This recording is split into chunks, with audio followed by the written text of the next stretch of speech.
Close enough. Yeah. It doesn't matter with the numbers, really. So, round 6, it's one of the weirdest rounds of footy I've ever fucking seen. It is. It is. A solid 4 tips again this week. I'm pretty happy with 4 these days. Yeah, to be honest, I had to watch replays live. I was busy sorting out our UFC content for the weekend, but oh my god, what a weekend to watch sport!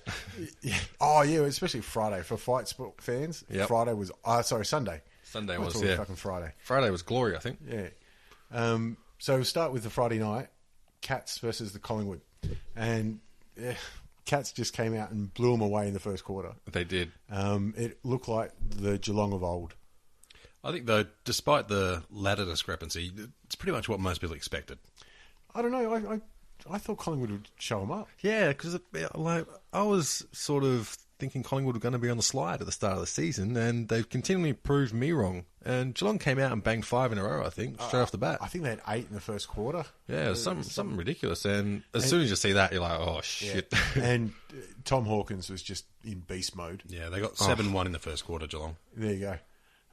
He was just... They couldn't stop him. He was 2 or 3 hanging off him. Poor old Frost. He had no chance. It probably could have been a good, prudent decision for Collingwood to maybe put Cloak on the bench and say, just watch this fella down the other end. See how this man does it. See, that part of his game's fine. It's just that kicking. And it's terrible. At some stage, you've got to make the call. You're not a key forward anymore. That's what I was about to say. Do you think there's merit to even doing what they did with Matthew Richardson in the latest part of his career? Put him on the wing, make him run forward with the ball and not take set shots? I think Richo is much more mobile than... Absolutely, yeah. He's got a bigger tank. Yeah. It would be worth it if you thought you could develop into a running player, but I don't see Cloak becoming the running player. He's too bulky. Yeah. But could you... Hawkins is absolutely tearing it up. Yeah. Brown, I think it was Brown, did an all right job when he got switched onto him, but he's too big, too strong. You got Cloak sitting in the goal square. He can't kick a goal from the edge of the goal square. Yeah. Oh, why not?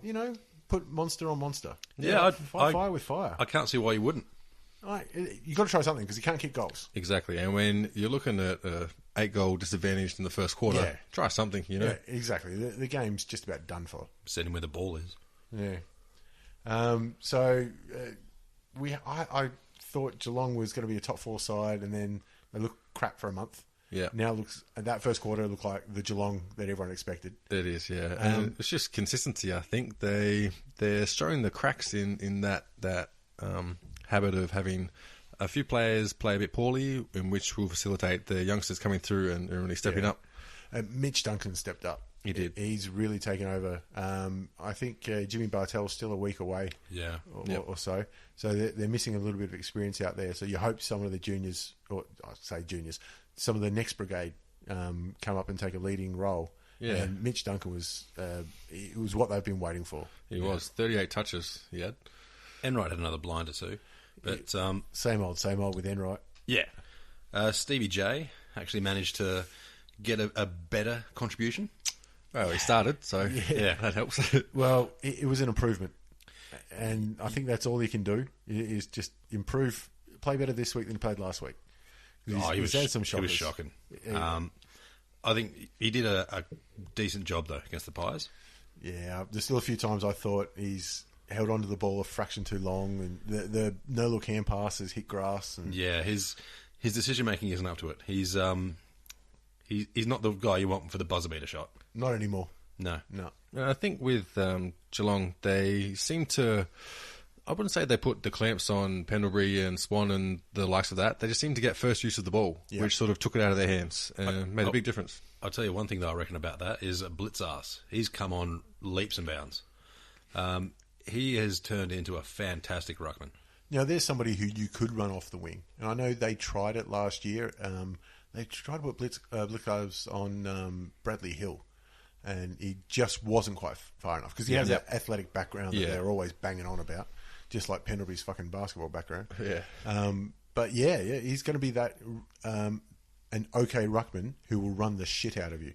He'll be a very, very mobile player, which is what the modern ruckman needs to be. And Stanley, the former St Kilda player, he took a couple of nice grabs too. He was playing all right, so you got to be happy with him. But having said all that about Collingwood and all their troubles, they're still sitting third on the ladder Yeah, after 6 rounds. And with the sort of turmoil hitting the teams that we expected to be in those spots, it's really sort of up for grabs. I was expecting the real race to be, let's say, 6th to 13th. Yep. But it looks like that 4th spot is really up for grabs. It's 3rd to 13th. It's everywhere. It's still no one's settled into a rhythm of, all right, this is what we're fighting for, is these spots and maybe 2 above, 2 below. Yeah. No one's really settled into that pattern yet. And there's, besides Freo, you wouldn't say any team's guaranteed a finals berth. No, absolutely. Yep. I mean, Freo don't make finals. That's just not going to happen. If you see odds of Freo not making the finals or making the finals better than $2, take it. Yeah, well, I don't think Freo will get beat in Western Australia the whole year. So right there, it's just about finals. Isn't it? And then if you finish top 2, that means you're already booked in. Yep. Yeah. But we'll get to them in a minute. On to the Benny Hill Classic game down in Tassie. It was. The only thing missing was the Yakety Sax in Richmond v North. There's some shocking moments. Oh, it was terrible. And as a Richmond supporter, I couldn't even be mad. It was just, it's this game, is it? We've seen this before. Yeah, so, I just piss about the internet while I keep one eye on the game. Well, okay, for a Richmond supporter, what were the positives? The positive was it was in Tasmania. I didn't go watch live. That's about the positives I took out of that one. Freed up Saturday night for me to be able to do something I enjoy. Yep. That's about it. Really. Okay, from North, as a North supporter then, Josh, what did you like? Oh, it's frustrating because at the end of the day, they did win. So you can't be terribly upset, but they kind of just fell over the line a bit. They did the minimum needed. Yeah, a big one was Lindsay Thomas. He had a shit first half and then got 5 in the second half. He had a quiet game. I think he only had 12 kicks or something like that. Something around that. He just had impact moments. He had impact moments. And I'll tell you what, I think 2 of those were gimme free kicks from Richmond. And he gave one away too, I think. He did, actually. Gave Joe the Goose over the top. Yeah. But the worst one, the worst free kick I saw was Rance on Freo. Freo's got the ball, Rance knocks it out of his hands. Yeah. And then follows him in, taking a kick, and the umpire tried to give him another 50. And he's already on the goal line. You're in for a penny, in for a pound at that stage, aren't you? And the umpire's blowing the whistle, then he's going, fuck it, just kick it. Even the umpire was kind of, can we just blow the siren? Come on, guys. Yeah. Fuck out. And the worst thing for the Tigers was it's not a new mistake. It's the same mistake that hasn't been rectified. Dumb players. Yep. Even Hardwick said at the end of the game. Yep. But you had things like Dustin Martin, who usually you've got a couple of guys in the half-back line. You're like, just give it to somebody who can actually kick it. Yep. Give it to Dustin Martin, and he kicks it 50 metres across to Todd Goldstein. Twice, I think. Twice, yep. And it's not as though Goldstein's the most mobile of ruckman. And it's not like he's hard to miss. Yeah. Really. It's not like he's hidden. What's the solution? Everyone has a Clash Guernsey that's bright white, and Richmond are the only ones with black. I mean, they kicked it to North so many damn times. Yeah, and not like you said though. It's just something that you've come to expect a little bit from Richmond over the years. It's one of those games that I would not in any way say North won. I'd say Richmond just tried their ass off to lose it by as much as possible. They did enough. Well, it took them until the second half to really kick away, and then it was all said for. On to game of the round. The first weirdest match ever of the round, and there was a couple. Yep. Bulldogs versus St Kilda, and Bulldogs out to a 55-point lead by the half. Yep. Actually, that's the funny thing. Looking at the score worm, you got the Pyramids of Giza there. Pyramid of Giza, yeah. And the thing is, it's not the only match that's got that. If you put these matches like the worm side by side, it looked like those incline trails on a step mill or whatever they are, you know, the treadmill. The treadmills, yeah. 5th biggest comeback in history. Wow. From St Kilda. By probably the 19th team I expected to do it. And if you look at it, their accuracy in the 4th quarter was just brilliant. And it's one thing that a lot of teams have struggled with. I'll tell you who will be looking at this. The English cricket team will look at that and go, fuck me, if they can do it, we have a chance. I think they're praying for something. But, no, honestly, I saw the scores at half-time and I'm like, that's over. Yeah. And I'm pretty Yep. sure everyone else in the world thought so too, because Sportsbet, I think, had St Kilda at tens. I think Sportsbet had lost interest. They'd gone off to watch the netball. I think they'd paid out at half time. Probably did. They might have had, just have a drop-down box where you can pick your odds. Now, one of the interesting things for St Kilda was this is their first game back with Big Rui. Yep. Rewalt was back, and they played him off the wing for most of it. And to be honest, the players that stepped up, or sort of should have stepped up when Rewalt was out, stepped up when he's back. Yeah. Well, while he's been out, Cameron Bruce has been kicking goals. I think he's second or third in the leading he's goal definitely, kicker. definitely. So they've gone, you know what? The young fella's doing all right. We'll leave him in the goal square, push Rui up the ground. Nobody's going to run with him.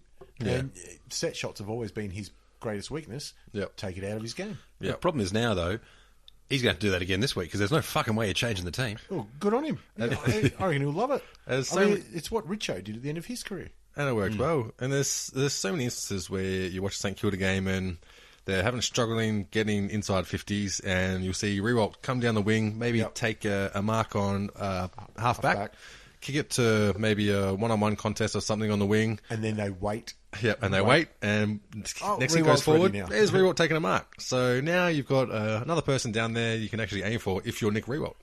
15 less inside 50s, but 2 more marks inside 50 for St Kilda. So it shows that they haven't got much ball in there, but geez, when they do, they're pulling down the big grabs. And it just shows maybe a lot of smart decision-making when kicking inside 50 as well. And another thing I do like about this game is that the Bulldogs, I think they were a little bit self-congratulatory. They expected to phone this one in. They just thought, we'll turn up and we'll beat them. Phone this one in. I think they phoned it in at half time. Yeah, they sort of, which, when you're 10 goals up, you can pretty much go, all right, we'll put the cue in the rack. Who are we playing next week? Yeah. Yeah, but they had this rude awakening, which is lucky it happened this week, not next week. Yep. But it'll bring them really to the front when they're playing Freo. And I think the big story was David Armitage coming out with 45 touches. Yeah, not a bad little effort 45 there. and a goal. And it's not like the Greedy Bulldogs midfield hasn't been, on fire. Yeah, that's exactly right. He's come through and just had the lazy old 45. I think the other big thing was Billings as well. Yeah. Because he's the player they got with the picks that they traded for McAvoy. Oh, right, So you have to say they're pretty damn happy Big with boy how that's worked McAvoy. out for him. I mean, he's had plenty of the ball. He kicked 4, I believe. 4-2, yeah. Including clutch goals in the Yeah, fourth. yep. And set up very well by Armitage as well. Again, that's what we're saying. The young players, Saints, really looking like they've made some really smart decisions. It's an emotional win for them. Definitely. Something that they can call back to it for the next month or so, As a Saints supporter, it just gives you that little bit of lift, a bit of interest in the rest of the season. It stops them burning the memberships for now. I think the only Well, it might cause them to buy one. Yeah. So. I think the person that enjoyed that game the least, though, would have to be Mick Morehouse. Because now you see the Saints with that comeback win. I can't see his boys doing anything like that for the rest of the season. No, not yet. On to the next game, and I think this is the most predictable upset that's ever been. Yeah. If that makes sense. Well, Jeremy Cameron versus Hawthorn. do you remember at the start on one of our podcasts, we were talking about the Hawk style of football and what sort of team it would take to beat them? Yeah. And we singled out Gold Coast as a young team with a running squad that can have a game plan where they're going to sort of take it on. Yep. And that's the ones that I tipped to put that together and beat Hawthorn. And turns out it was Gita West. You're So- right for the wrong team. On the right track, but with the wrong horse. Yeah. Absolutely. Story of my life. I'm still going to say we told you so. Yeah, well, I did. We said last We week, did. every chance. If they're ever going to beat Hawthorn, this is Yep. the one. And they took every chance they had. They did, and it wasn't easy either. No. They had to play full 4 quarters. Cameron was kicking them from everywhere. Even got a drop kick off a suckling drop. Yep. And it looked like Hawks were all over it in the first quarter. Yeah. They had more shots on goal than they knew what to do with. Isaac Smith was running amok. I think Scully went to Bradley Hill to begin with, and he couldn't keep up with him. And then they switched it up after that. Devon Smith was everywhere. And then Showermakers, unfortunately, had the job on Cameron, who couldn't keep up. And I tell you what, didn't Shawmakers get some hate online? Oh, jeez. I think he's had it for a few years. Yep. Poor lad. didn't he get a please explain as well? He got a fine. Yeah. Yeah, Yeah. he got a fine. I reckon it should have been a 12-week suspension myself. But It's I don't know. Is this bigger than their win over Sydney last year? Oh yeah, absolutely. I think so. I think it gives them a bit more advantage to build on this win and set up a season where you got confidence. Young side. Also, when you look at trading players and that, it gives you a better idea of what you need to fill in to beat the other big teams as well. Well, with GWS, Yeah. I think it's good for them maturing as a team because they got thumped last week by West Coast over in Subi. Yeah. But what it also means now is that other teams are going to look at it and go, you know what, that Hawthorn team's not that unbeatable anymore. And it almost might make people think if they can clamp down on Hodge and Lewis in the back line, you've got a pretty free open run to goal. Well, the best way to do that is let them smack you in the head the week before. Yeah, I think of the 4 points GWS got, 2 should go to North. I think that's only fair. Yeah, good luck with that. I'll get on to Gil about that. On to another one of the lesser games, and I think the only surprise between the Suns and the Crows is that it wasn't a bigger margin. Yeah. And the Crows sort of got out to enough of a lead and went, The disappointing thing, though, is that the Suns are on the slide. At the start of the season, I think all of us tipped them to make finals. I think even though it's only round 6, I think it's time to say we're probably wrong there. Yeah. They'll be lucky to finish in the top 10. If they finish Richmond 9th, they'll be happy with that. I don't think they'll finish 9th. Yeah, I can't see that happening.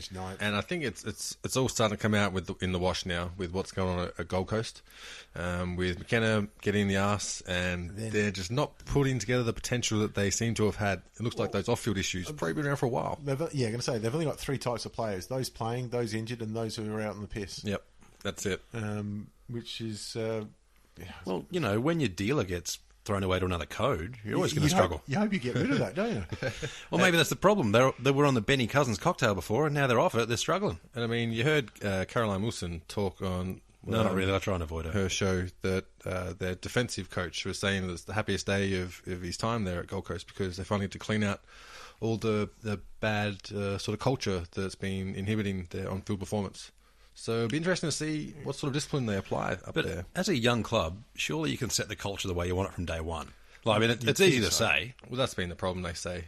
That's why maybe Bluey got the arse, and they've stuck someone else in there.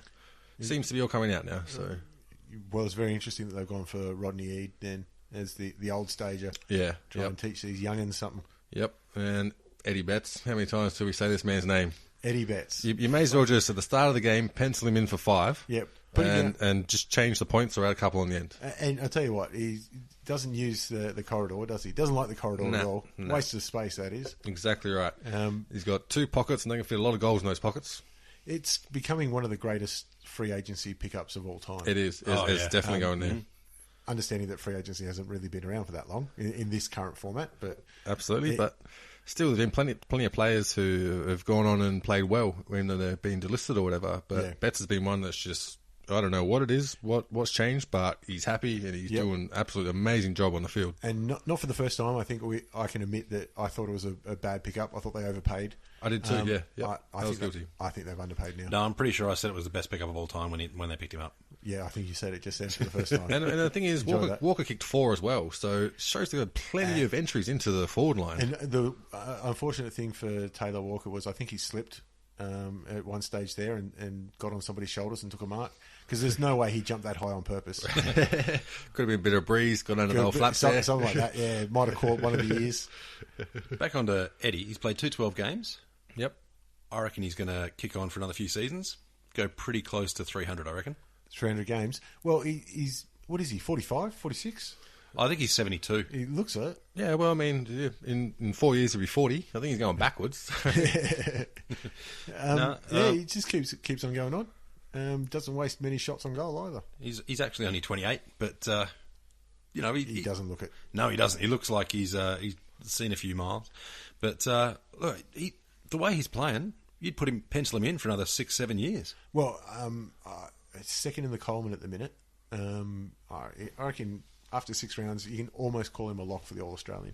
Yeah, as it is. I mean, who's going to compete for those spots? I mean, the pockets. I honestly cannot imagine anyone just going, "Nah, I got him covered." Well, I mean, Bruce, I think, got it last year because he kicked 60 goals, 10 or something like that. He's not getting the same shots on goal this year. Eddie Betts, I think, was 48, 49 goals, so he's just off the mark last year. Yeah. Killing it this year. I mean, that consistency that far into his career is amazing. Are they playing the international rules this year? No. Oh, bugger. If they were, you'd have to lock him in for a spot there alone. He'd be pretty good at that game. Yeah. I think we can just about play international rules locally with all the Irish talent we've got in the AFL. The only other thing I want to talk about Adelaide was Brodie Smith running through the middle. He was killing it in the first few rounds and then copped a heavy knock and got knocked out. Didn't miss a week and hasn't looked the same since. Yep. With all the concentration around concussions, you've got to ask, like, mate, do you need a week out? Yeah. He's not playing badly, but I keep going back to that famous highlight of Jordan Lewis going back with a fly to the ball against Bulldogs. Yep. And he got knocked senseless. He didn't play well for the next month and a half. He nearly got dropped.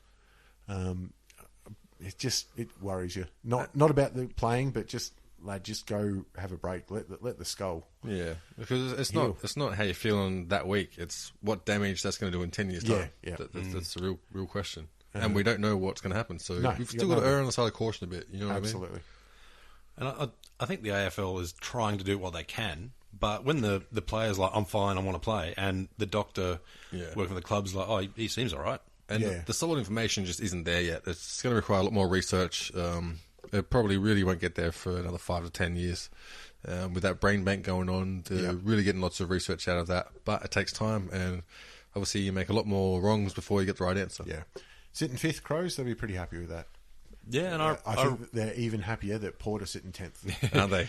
I think Crows they're paying overs for what I thought they'd do at the start of the season. And I mean, if you've ever read the Adelaide media, oh my God, it's like the English. Like, if your team's well, unstoppable. But as soon as you slip up, my God, they jump on you. They certainly do. And the other kind of boring game, Melbourne versus Sydney. And, I say it's boring, but it's just, again... It's a grind. Yeah, it was exactly that. Sydney just got out to enough and went, oh, that'll do.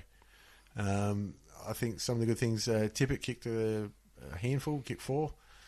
And Franklin was kept goalless, but was playing up the ground a little bit more.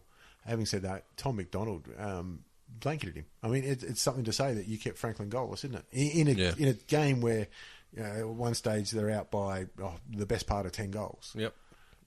Bernie Vince still doing work for the D's. Another 26 posies, so and a shutdown role. Yep, can't really complain about that. He's Nathan Jones still playing with every ounce of Nathan strength Jones. he's got. Yeah. Oh, look, any other team would love to have him. Just a bloke with that level of heart and just body on the line. I think Melbourne Storm would love to have him. I reckon they might. How impressive has he been? And what's this, his second year as captain? Second or third, I can't really remember. Yeah. So he's just absolutely killing it. I mean, the only thing that the Swans be disappointed about was, well, besides Frank kicking none, they're not going to be too worried about that, but Heaney injured. Heaney, it's going to be 6 weeks. It's a tough one. Yeah, it's really tough for me because he was in my dream team. But, me too. But and he's a good playing kid too. He reads the ball quite well. Yep. And it is disappointing that he could be out for a while. For a first-year player, like straight out of the draft, he's really picked it up quick. Because you see a lot of players, spend 1 or 2 in the state leagues these days, or even come in as a mature age, and he looks part of the team. He's best 22 without a doubt. Yep. The only other thing with the Swans, it was one of their very few visits to the MCG for the year. They're back in a fort not this week but next week. So they get to look at the big ground again, the scene of the crime, as it were. Scene of lots of crimes. I just wanted to bring that up. It's a hot spot, I think. I just want to bring it up. And like you're saying, Bernie Vince, the shutdown role, managed to not get suspended again, which is excellent work from him. And you just love his work on the field. Isn't he? Yeah, just good to watch. Isn't he annoying? He is. And that's exactly what you want from him. But then you see him off field, it seemed like, a good bloke. Yep. So, as they always are. What is people, you want to punch them on the field, you want to buy them a beer afterwards? With Melbourne's run, though, last year it was all about Roos turning him around, everything's going great. Now they're kind of back to the Melbourne of old. Oh, I don't know. I mean, the Melbourne Vol would have turned that into a 120-point loss. Yeah, true enough.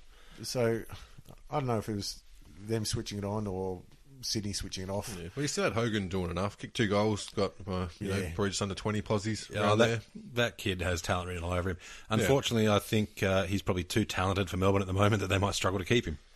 Well, they might, but he's still young as well. And if you look at how they're going with, getting coaches in there and a bit of experience with Bernie Vince coming across, they get some talent there. And I think you'll find they might just drop a bit of their recruited deadwood. Well, look at I strengthening some mid-tier players. Well, I think their latest rebuild has gone well. Yep. They got the extra pick for losing Frawley. Yep. So Brayshaw's playing well. Yep. And I mean, they've got Petraka to come back in next year. Oh, that's right. So, because he's not going to play this year because of injury. So if he turns into what they think he will, and there's every indication he will, that's a nice little nucleus they got going on there. Yep. So hopefully they can get out of their doldrums. Fremantle versus Essendon again. Fremantle just too disciplined. Yep. In the first half, and then I think they kicked 1 goal for the second half, which is exciting. Two. Oh, yeah. Where are we? No goals. 3. No goals in the final quarter. Yep. Again, just them. We've done enough, and they just took foot off the gas and decided, we'll avoid injuries and just cruise down. And look, they're playing bloody good football. They're undefeated team. They can pretty much do as they please. Favourites now for the flag? Oh, you'd absolutely have to be. If not them, then no. I heard it on the radio on the way in. Oh, there you go. They're paying $3.50 at the minute. So they've overtaken Hawthorn as favourites. I can't see them finishing lower than second. No.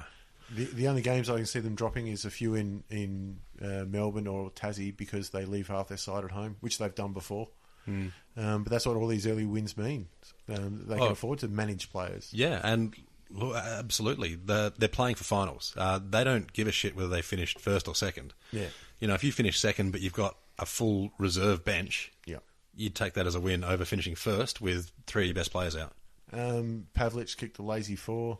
Fife was up and about again. Lockie Neal. I mean, who picked Lockie Neal to be best on ground? Yeah, I didn't pick him to be in the best 22. Right, yeah.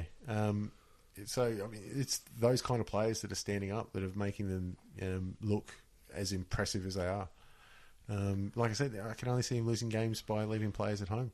And a lot of times with sides that have such a dominant home ground advantage, sometimes the rain can be an equaliser. But Freo are good in the wet. So you really don't have a whole lot of options going across there. You pretty much got to throw caution to the wind. It might be a case where GWS, that young side, that just throw caution to the wind, and I don't see him doing it. But if anyone is in there, if I got to choose someone, I'd probably choose them. They're finally playing Sandilands, though. They're actually roving to his rucking rather than just letting him smash the shit out of the ball and go chasing it. It helps as well when you've got a midfield that is the class of the comp. If Fife doesn't belt someone soon, my Brownlow money is in trouble. It's the only thing that can stop him winning the Brownlow, I'm convinced, is if he gets stupid. Yeah, and I don't think he will. I think I might have to try and encourage someone to run on and get smacked by him or something. Well, you don't have to play to do that. I think Lindsay Thomas can do that for me. $1,000 fine. I might make money on this. Hang on. Well, if you bet against Fife for the Brownlow, I'm going to say, what are the odds on that? At least evens. Monica Sellis must be sitting on the stands going, I've seen this shit before. Clicking Balls does not advocate any violence against players. Unless you cut us in. Maybe Ballantyne. Yeah. No, I like Ballantyne because he's really annoying to Geelong. I like him because I hate him. Somehow that just works for me. Yeah. It's not just that I hate him, but that the people I hate him too. Yeah. So I'm just like him. I hate you. Must mean you're doing something pretty all right. Yeah, but what about Tamlin then? If he got a call up again, would you want to see him smacked out? You don't hate Tamlin. You don't hate Tamlin. Yeah, exactly. He's going to be a punchline 10 years from now still. Okay, so there's only 2 games on Mother's Day, which I think was a win for the scheduling.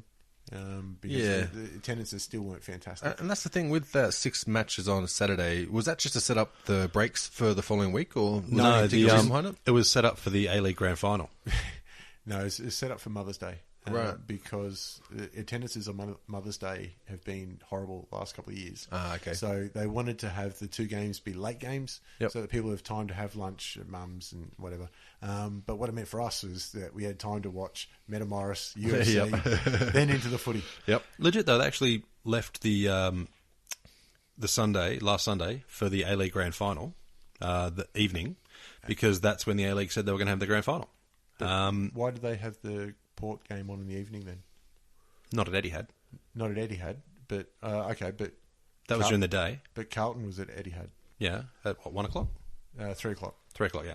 And the evening was supposed to be for A-League Grand Final. But then a while back, about a month back, A-League goes, actually, we want to move it a week down because of the Asian Cup. And Bulldogs and So Freo said no. they're going to play a 3 o'clock AFL game and have A-League at what time? I have no idea. I just know that was the one they booked in for. You used to paint the pitch on your way out. Yeah, something like that. Put your nets back up, guys. Well, I mean, the Blues Guernseys, they can look like, what do you call it? Victory. Well, the problem was that half the Carlton members are members of Victory as well. So you wouldn't be able to get them out. Same, yeah. What the fuck happened? Like, how bad are Carlton running? I don't know. I don't know. I started to see it on Facebook. All the photos that started popping up of people burning their memberships. Yeah. Richmond must be looking at it going, guys, you blokes are amateurs. Yeah. But the thing is, they've already done everything Richmond normally do. Like, they've already sacked a coach. They've already got pressure on this one. They've recruited guys who they thought were going to be superstars and, like, just haven't. Daisy Thomas being the primary one. I mean, it's pretty easy to match up against a team that's just got, a handful of superstars. Yeah. The rest of them you don't worry about. Bryce Gibbs was their best and fairest last year and had a really good year, but he got his new contract and now he's like, yeah, I'm done. And I mean, and they got rid of weight and they still went shit. Yeah, they still went shit, yeah. The thing that frustrates me most is Casbolt, though.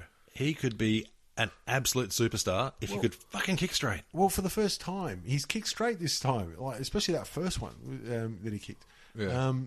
Now they've got to give him the ball more.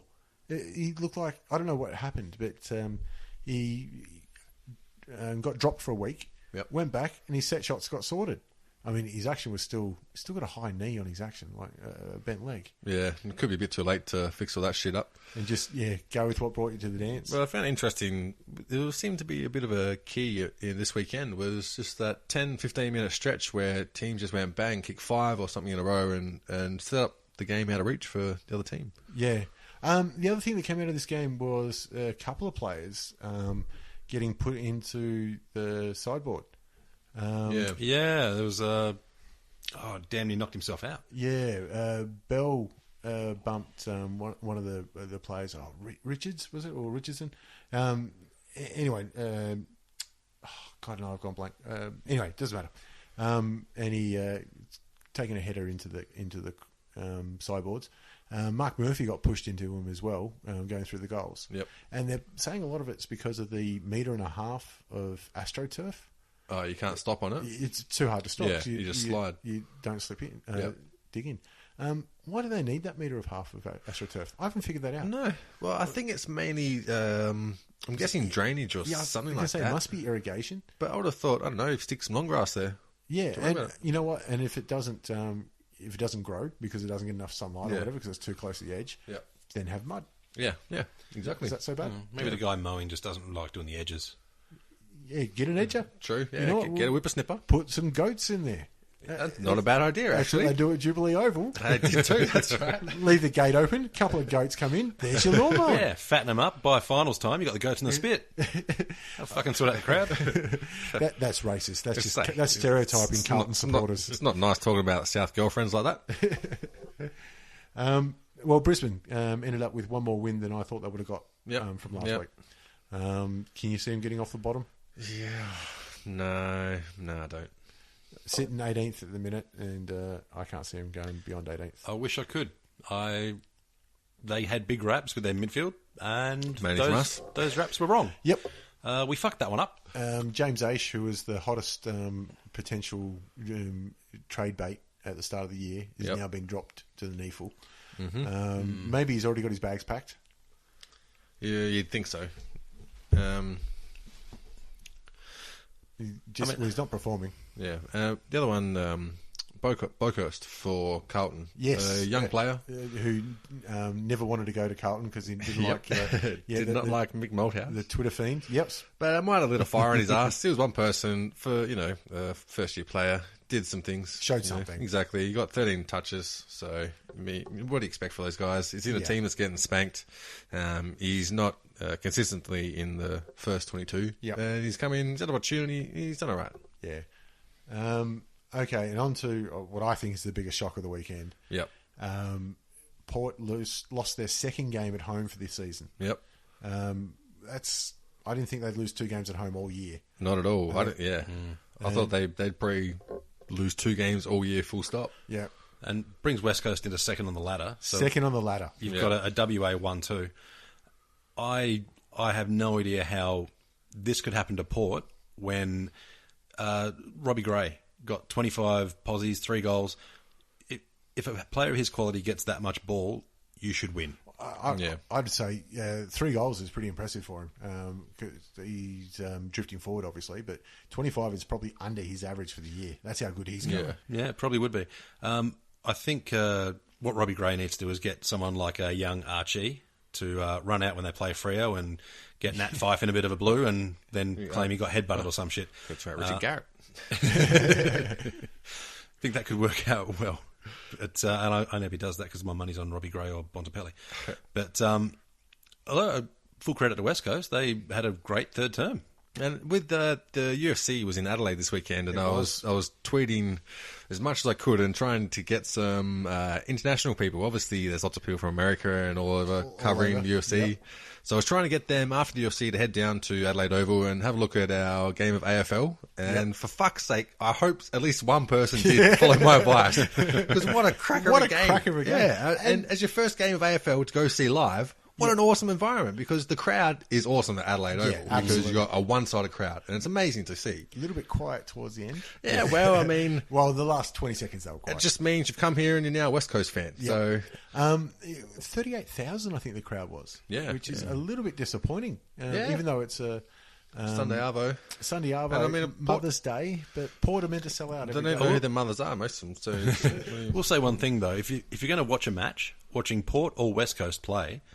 you get your money's worth because it's always fast-paced, very aggressive, running in groups, straight through the corridor. It's not much of this, we're going to hang back and put 7 in defence or 8 in defence. I mean, to be fair, it could have just been Port Adelaide mothers at that game. They get their choice. All right, everyone fuck off, go on the footy, just leave me alone. And I mean, Port's biggest lead were 3 goals. And West Coast ended up winning by, what was it, 10 points. 10 points. And their biggest lead was 2 goals. So what a tight game. Yeah, all the way. Yeah. And just quietly, how good is Nick Nat going? Oh, my God. He's rucking against Lobby, who admittedly, 3 games back from injury? And Paddy Ryder. And Paddy Ryder hasn't hit his straps at Port Adelaide just yet. Yeah, and the thing with Nick Nat is that rucking is just one dimension of his game. Yep. So he's constantly improving at that, but he's improving at other areas as well. Yeah. He's not just out and out ruckman. He's going to be a very utilised player. 6 years into his career or something like that now. Yeah, So, and only just sort of understanding his own talent and ability. Yeah. And playing like a ruck rover, which we know how good his mobility is for a bloke who's 6'8" or whatever stupid height is. And I saw he tweeted a mini-me he found on Rundle Street as well when he was down Adelaide. So that was good to see. Little lad would have been stoked with that photo. Funny thing about this game, though, you've got Kennedy and Schultz, who are two of the in the top 3 full forwards of the league. Well, yeah, one each. Leading the Coleman and Kennedy. Lucky to play. Considering they were looking at elbow surgery for him. He still kicked 1. I don't know how many chances he had, but just 2 goals from the 2 key forwards. They've been killing it this year.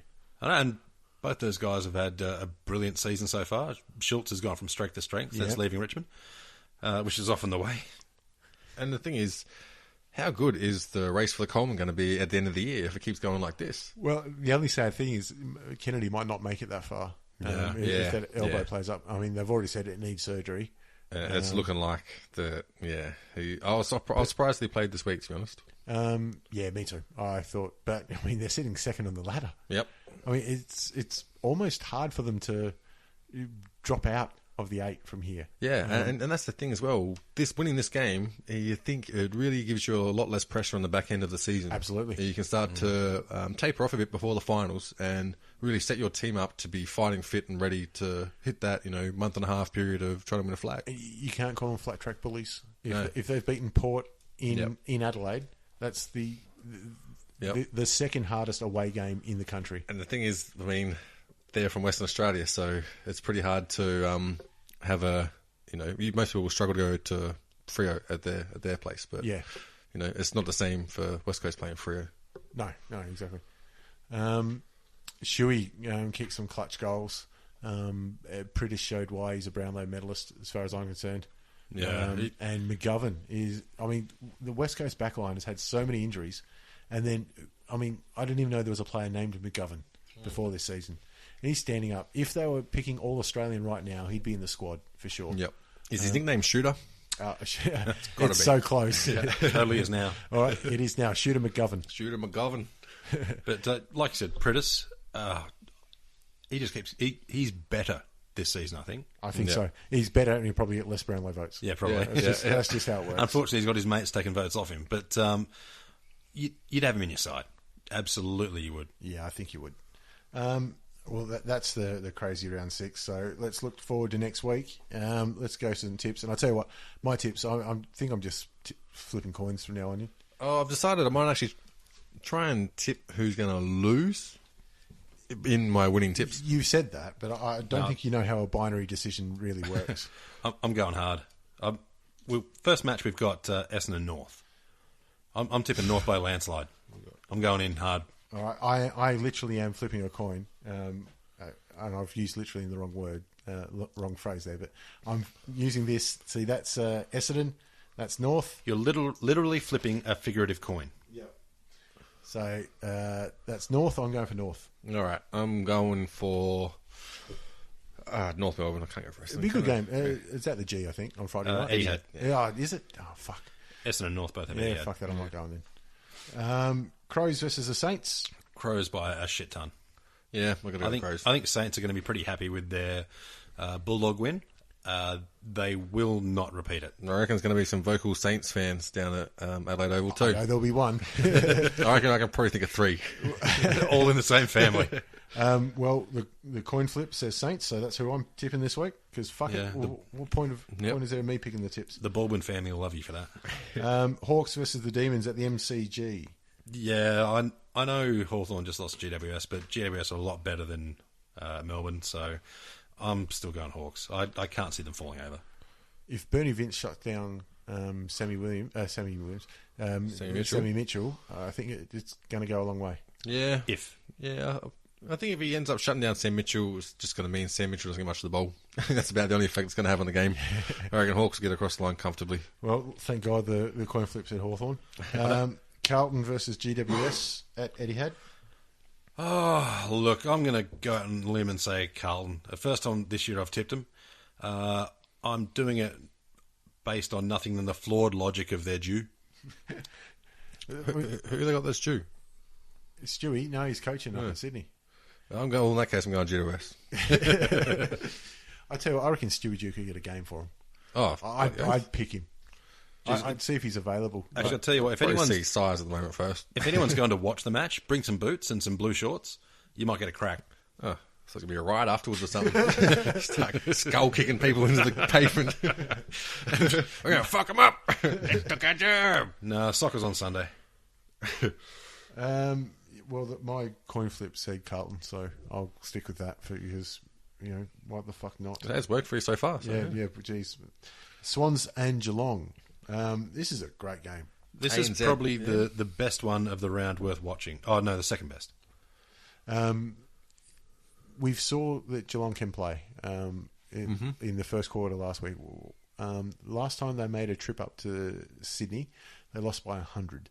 Yeah. I don't think we're going to see that this time, and I don't think they're going to bang on 8 goals in the first quarter. No, and I think we'll see a drastically different game plan with sort of the newfound talent they've got down at Geelong. Yep. I think they've got a lot more people that can play a different strategy against this one. So I think they'll turn this one on and I'll tip them across the line by 14 points. I'll tell you what, you could have a pretty awkward bench, though, if you end up with Goods and Stevie J both in the green vest. Yeah. Neither of them want to be in there, but they may not be given the choice. Geez, there's some medals between those two, isn't there? Just off the top of my head, their trophy cabinet looked pretty sweet. 5 premierships, 2 Brownlows, and a Norm Smith. Yeah, it's not a bad effort. On to... sorry, my coin flip said the Swans as well. I've got the Swans. On to the Battle of the Coast, West Coast versus Gold Coast. And I don't think it matters which coast this would be played on. West Coast would still be raging favourites now. Yeah, I don't know I'm going to tip the Suns much the rest of the year, to be honest. No, I think the Suns are focused on getting their off-field issues sorted out and trying to understand the extent of their off-field issues. That might be the main thing. First one is get players pull their head in. Second one is get Gary Ablett back on the field. I think Bennell played in the NEFL when they kicked a couple, might have even kicked 4, and had a good game. So he's taken it on the chin and gone back and performed. So hopefully he's back into the side and does something. But West Coast, easy, I think. Yep, I got him. And then in the A-League Grand Final, we got Bulldogs versus Freo. I'm predicting a 0-0 draw. Fremantle on penalties. I'm going. Fremantle on penalties. Yep. It's a shame that Freo's attempt to buy this home game didn't work. Yeah. And they picked, the Bulldogs could do with a bit of extra cash, but it was a pretty laughable offer, I thought. Yep. But, full marks for trying. Tigers versus Collingwood at the MCG on a Sunday afternoon. Yeah, we're not tipping. Well, Bulldogs Freo. Who'd you tip? I tipped Freo. Yeah, you tipped them. I got Bulldogs. All right, good. All right. I reckon. You know what, Bulldogs, but only because I reckon Freo might leave a few people at home. I reckon they will too. I reckon they've decided they're not going to get suspended or injured. Yep. They're going to sort of phone this one in a little bit. Maybe try some new structures. Remember, they got thumped by 11 goals against St Kilda at Etihad last year, and I reckon, Sandilands might not make the trip, and a couple of others. I don't reckon they'll get thumped. I reckon they'll do enough to try some new stuff, but I just think Bulldogs will be much hungrier after their loss last week. On to Tigers and Collingwood. At the MCG. At the MCG. It's going to be a packed place for empty oval, I think. This is the 35th anniversary of the Tigers' last premiership, which was against Collingwood at the MCG. I don't know if they're celebrating that, but I just thought I'd bring it up. Oh, based on that alone, I'm going for Carlton. For Richmond. In some funny way, I think Carlton might be the winner out of this game. Oh, look, I tipped Collingwood to struggle at the start of the year. Seems I was wrong with that. They've had top 4 still. Yeah, they've had probably not as hard a run as others, but not an easy one by any means. No, I think Richmond are going to... This is the Battle of the Block, this one. The Battle of the Block. Battle of the Block. Yep. They're all the Swan Street, Punt Road. Who's going to rule the neighbourhood? Richmond will be ruling this bottom 9 for this year. They'll get it over the Collingwood. Rightio. Well, if there's any teams that need to knock down in a rebuild, that's the block game for you then. And probably Richmond's club rooms too. Have you seen the shit fucking shed they built at Punt Road? No, it looks like a tin shed just painted black with some yellow stripes. With a big yellow stripe. Yeah, and the worst thing was when I worked at Crown, I'd go past there every single day. Not once did I see the boys out on the track. I reckon I know where we're going wrong all those years. You're cashed up, Richmond, now. We are you got very no cashed debt, up. So, just that property alone, that corner of Punt Road, Swan Street, would be worth anything. And I mean, if they're ever short on cash, all they got to do is build a couple of billboards inside the fence on Hoddle Street, and you'd charge anything for those. I'm going to say, well, you got the brothel billboards across the road. Yeah, you do. Park at the rear. Just I always thought that was false advertising. Yes. It's not free parking at all. All you need to do is pay for a footbridge over, and there you go. There's your sponsorship dollars at work. And you got the Cricketers' Arms across the road too. You get some saggy old bar titties.